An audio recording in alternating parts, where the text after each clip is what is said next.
तव मूर्छा पन्ना देखी पळून गेला काय शरणागती पत्करली काय हे कोणी समान शरणागताला मारायचं नाही आणि पळून गेलेल्याचा जीव घ्यायचा नाही. पळून गेला की विजय आपोआपच प्राप्त होतो. त्यानं हार खाली पळून गेला.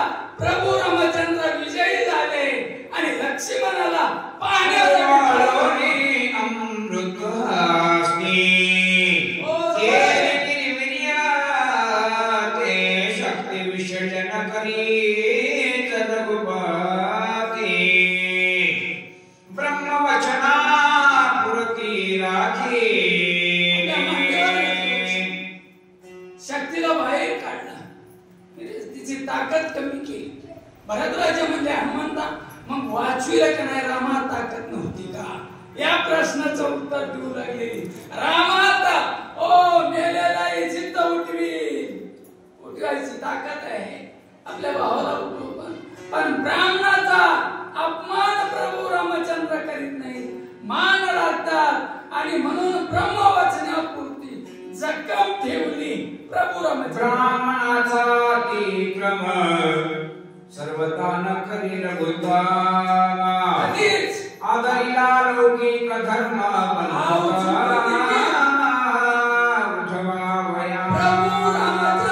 ब्राह्मणाचा शब्द मोडीत नाही किंवा वचनाला फेकून देत नाही आणि ब्रह्मवचन आहे त्या शक्तीला त्याला लागेल त्याच्यावर सूर्यकिरण पडल्यानंतर तेव्हा कोणी असो अवतारी देखील असेल तर त्याचा प्राण गेलेले शिवाय राहत नाही. म्हणून प्रभू रामचंद्रानं हात फिरविला लक्ष्मणाच्या चरणी आणि ती कमी केली. ब्राह्मणाचा अवमान करायचा नाही आणि लौकिक भावानं अवताराला मनुष्य आलं तरीही डॉक्टराकडे जावं म्हणून काय करतात ऐका बरोबर.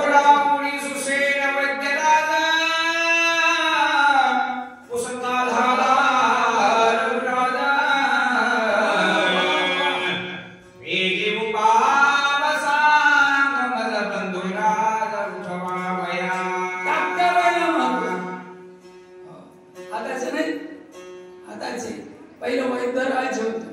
वैद्य म्हणलं की नाडी पाहिलं की काय झालं कोणतं औषध. वैद्यराज म्हणलं की नुसतं पाहायचं. पहिले एक माणसं गोष्ट सांगत होते.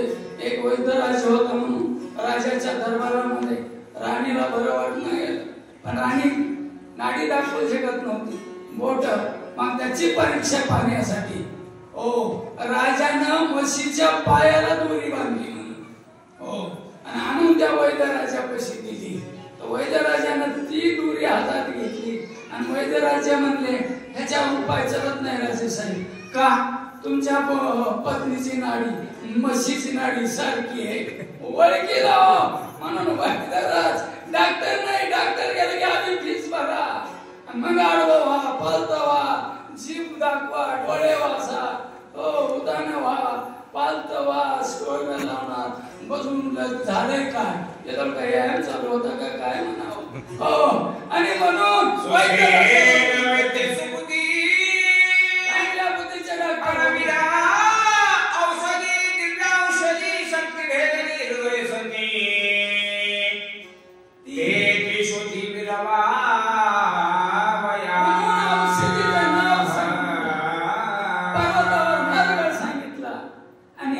आणण्यासाठी पाठविलं. हनुमंत भरतराजाला सांगतात सूर्योदय होता भाव अनाभावशिदे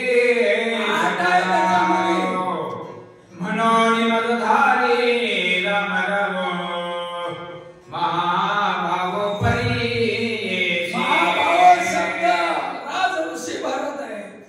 राजा तो करते हे अयोध्येचे आणि म्हणून ऐका त्या औषधी आणण्यासाठी आड घातल्या भरतराजे सूर्य निर्मितीच्या अगोदर या औषधी मला घेऊन जायचे आहेत. मी आलो वेगवत्तर हनुमंत सांगता ओळखे औषधी भार तेथे लागो पाहे उशीर मग डोंगरा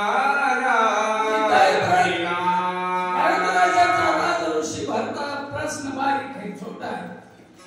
हनुमंता तुम्हाला काय औषधी आणायला सांगितलं. मग तुम्ही डोंगर का म्हणून घेऊन चाला? मी गेलो, मला औषधी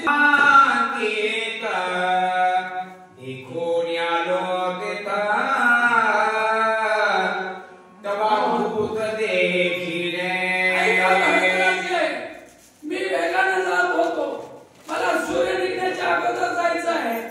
मग खाली कसं करायला? अहो बाण आला ना, बाणावर राम नाम लिहिलं होतं. नामावर विश्वास ठेवून नामीला भेटायला आलो, पण इथं नवल वाटलंय का? रामरूपे ब्रह्मणे बोल बोलिनो बहुत कर रघुनाथ मरकट उदात नवल वाटलं. तुम्ही मला रामासारखे दिसला म्हणून मी बोलायचं ते बोललो, नाही बोलायचं तेही बोललो. पण क्षमा करा भरताला मागितली नाही. क्षमा करो प्रभू रामचंद्रा. ओ रामचंद्र मला क्षमा करो. भरत राजा पुढे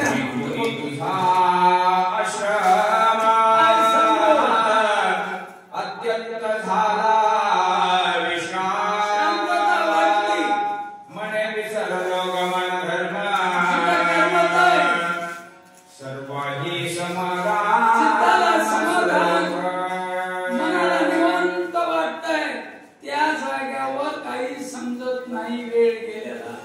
म्हणून मला काहीच आठवलं नाही तुमचा आश्रम पाहून. पक्षी सिद्धांत बोलत काय वेदांत सरस्वती चित्त भ्रमेत बृहस्पती तेथ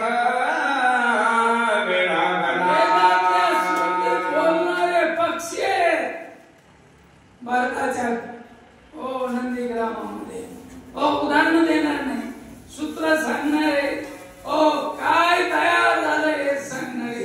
सरस्वती वेडावे, बृहस्पती 33 कोटी देवाचे गुरु बैकल्यासारखे करती. जर नंदीग्रामाचा परिसर पाहिला तिथले पक्षी सांडोनी सकळ मस सूत्र आहे. तुमच्या नंदीग्रामामध्ये शेर के अंग पर बकरी खेले तो इजा न होय. ओ सर्व भूते पृथ्वी आप तेज वायू आणि आकाश. मग इथं ह्या नंदीग्रामात नाहीत का म्हणतो मी कधी कधी. इथं तेच आहे, पण इथं निर्वत्सर राहतात. ते एकमेकाचे वैरी आहेत. पृथ्वी पाणी धुतय, पाण्याला उष्णता शोषण करते, उष्णतेला हवा मारते आणि आकाश सर्वाला गिळून घेते. वैरी आहेत. पण भारताच्या इथं सर्व 5 भूत एका ठिकाणी येऊन पिंड आणि पिंडात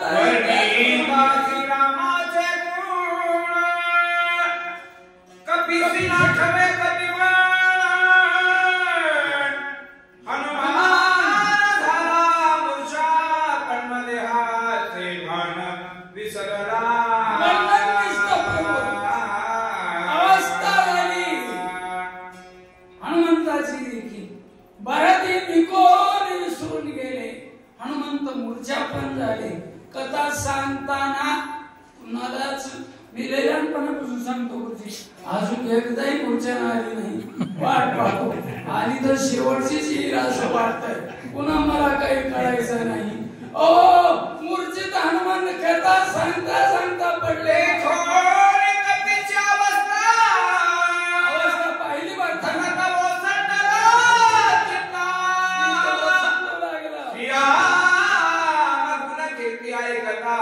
विस्मित चित्ता कथा सांगताना हनुमंताला आठवे गेला. भरतराजानं पाहिलं माग रामायण माणसं ऐकून तसलं करते. चिंता भरतराजाला वाढण्याला मूर्छा नाही येते. मी माणूस असून आणि म्हणून तर एकदा दादा कोंडके म्हणलं माणसापेक्षा म्हणा मन बुद्धी चित्तवृत्ती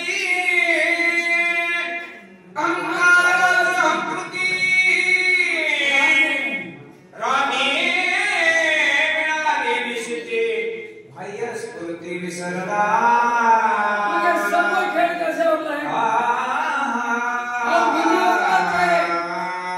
मन निर्विकल्प बनलं, चित्त चैतन्यात मिसळले गेले, बुद्धी बोधात्वाला आली, अभिमान सोमभावात परिवर्तन झाल्यात. मग डोळे काही करीत नाही, कान काही करीत नाही, नाक काही करीत नाही, जीभ काही करीत नाही, त्वचा करीत नाही, विषयच झाले.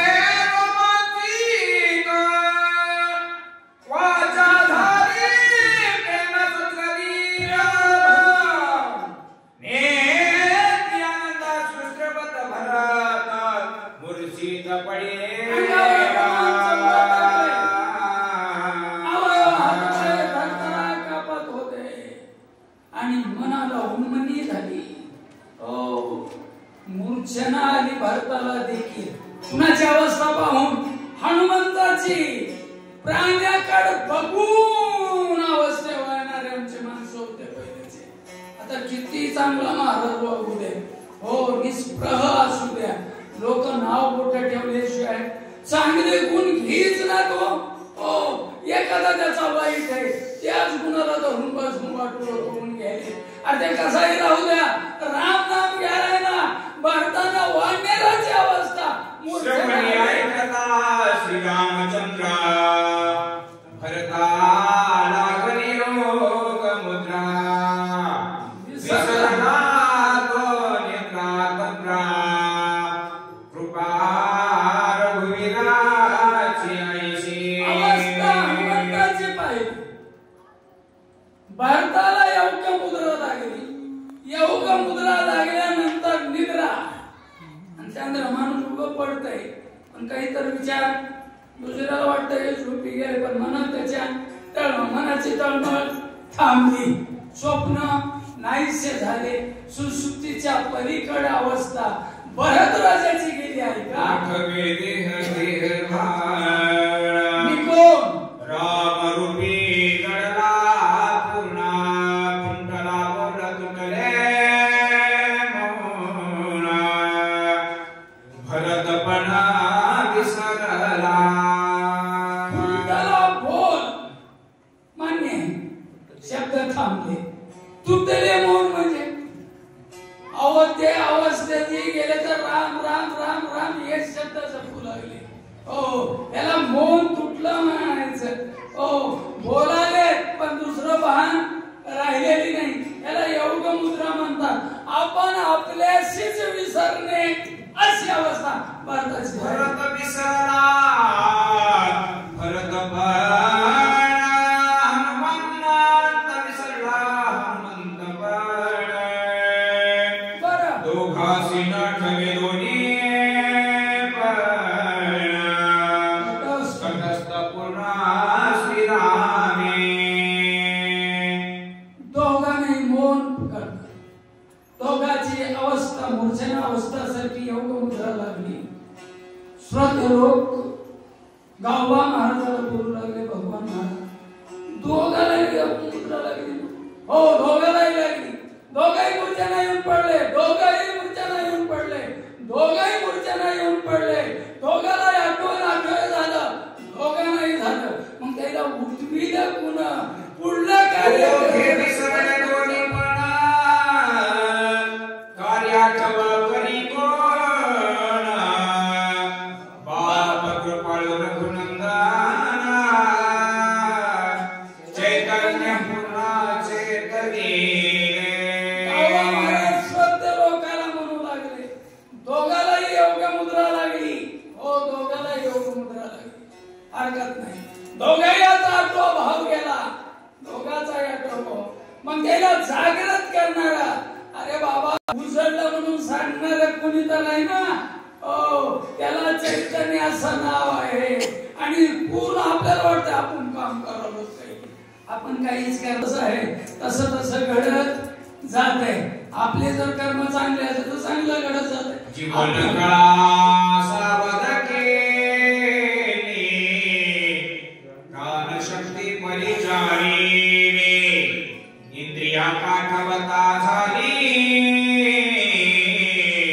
झपडी उघडली नेत्राची. शिव होता होता पण जीवन काळ सावध नव्हती. मला एकदा बडे महाराज अजून काही प्रश्न सुटला नाही. कोंबडी अगोदर कांडा गर्भ पूर्ण तयार करून मध्ये जीव घातला का जीवाच्या पुढे आवरण तयार केलं. जीवन काळ सावध. चेत आहेच पण त्याला चेतना देणारा दुसरा चैतन्य देईल. जेव्हा चित्ताला चेतना येईल तेव्हा डोळ्याची झापडी उघडती आणि मन संकल्प विकल्प करतय. ऐका ते धरी मना पूर्व संकल्प आठवीता बुद्धी निश्चयाते अंगिकारी राम कार्यात पण ह्याला मेन जीव आहे. जीवाला जीवपण असल्याशिवाय चिताला चेतना मिळाल्याशिवाय मन संकल्प विकल्प करू शकत नाही. चित्त चिंता किंवा चिंतन करू शकत नाही. बुद्धी बोधत्वावर येऊ शकत नाही. आमपणा मऊ होऊ शकत नाही. मग महत्वाचं काय? जीवच महत्वाचं आहे ना. जीवाला चेतना आल्याशिवाय जागृत झाल्याशिवाय काहीच आठवत नाही. अकस्मात सावध होया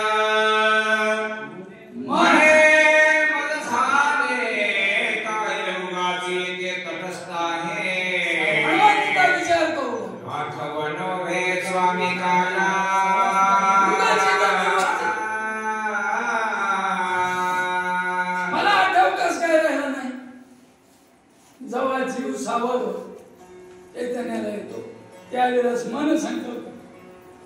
रात्री झोपेत काही बरेच म्हणजे एवढी गाढ झोप लागली होती ना.